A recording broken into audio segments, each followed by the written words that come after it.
I'm 16 years old. I got my driver's license and my first car. And my father came to me with an automobile care logbook. Every time I filled up the gas tank, every time I checked the oil, what my miles per gallon were, everything had to be written in this book. And in the front of the book, my father wrote, "Take care of your things, and your things will take care of you."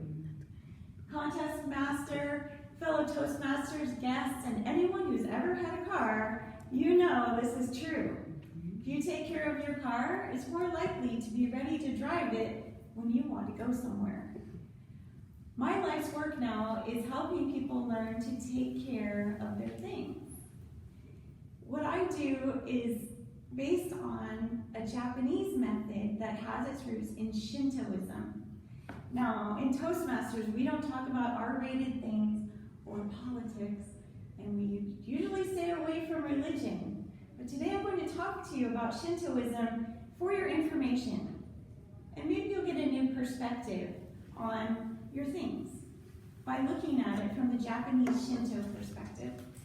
Indulge me, please, and point your finger at the ceiling and draw a clockwise circle, if you would. And now bring it down like a spiral, keep pointing up and look down. Which way is it going? Counterclockwise now. What changed?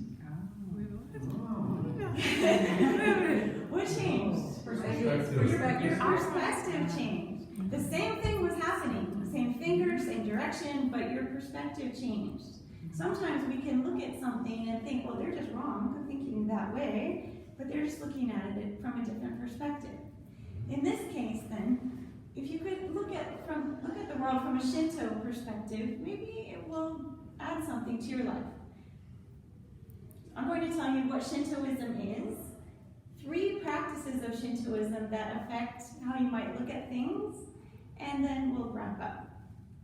So what is Shintoism? Shinto is a Japanese word that's translated into English, the way of the spirit. The way of the spirit. Just like judo is the gentle way, and taekwondo is the way of the hand and foot.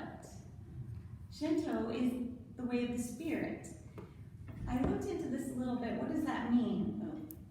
In Shintoism, everything has sacred spiritual energy. So, for example, our lectern has sacred spiritual energy in Shintoism.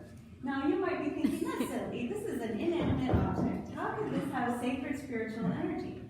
But think about it. Science tells us everything is made of swirling energy. Everything.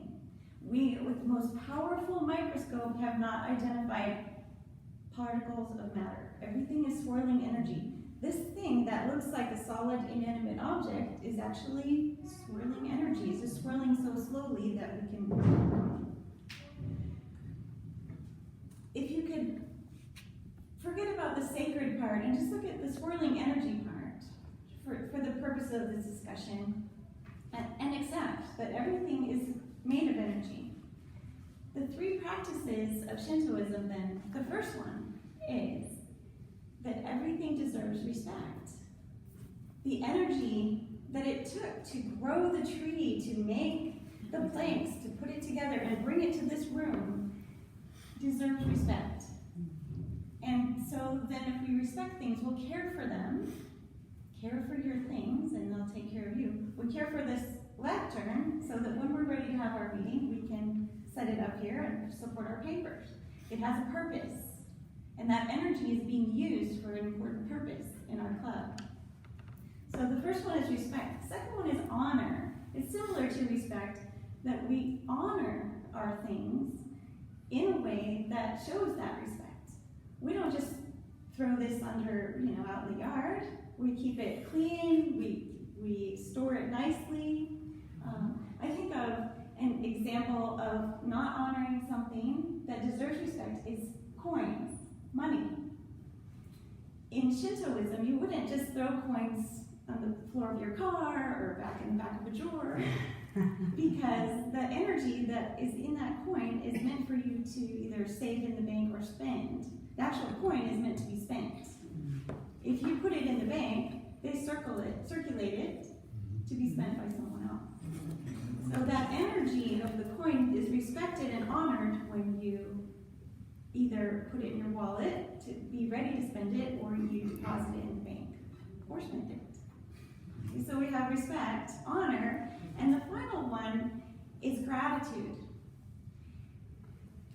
If you're truly grateful for the things you have, it can change your life. I saw an article this morning about how gratitude can change the anatomy of your actual heart.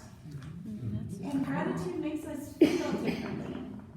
If you're doing laundry and you say, oh, I hate doing laundry, it's such a pain, and the clothes are so annoying, think about the difference in that experience. Or, I'm so grateful for the designer who designed this, the seamstress, the person that made the fabric, the person that sold it to me. I'm grateful for how I feel when I wear it.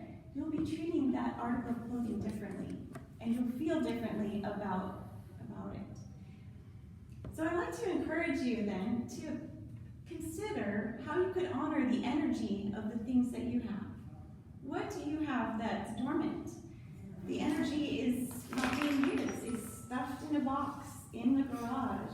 Grandma's china is out in a storage unit and nobody's using it. Or maybe you have some articles from your childhood that are stuffed away. What are they doing there? What is that energy doing in your home? Raise your level of awareness to what energy is flowing in your home. If you have stacks of paper, the thing on the bottom is bearing the stress of all the papers above it. That it's weighing it down, it's lost, it's forgotten under there. Turn your stacks vertical so that everything can be seen and used.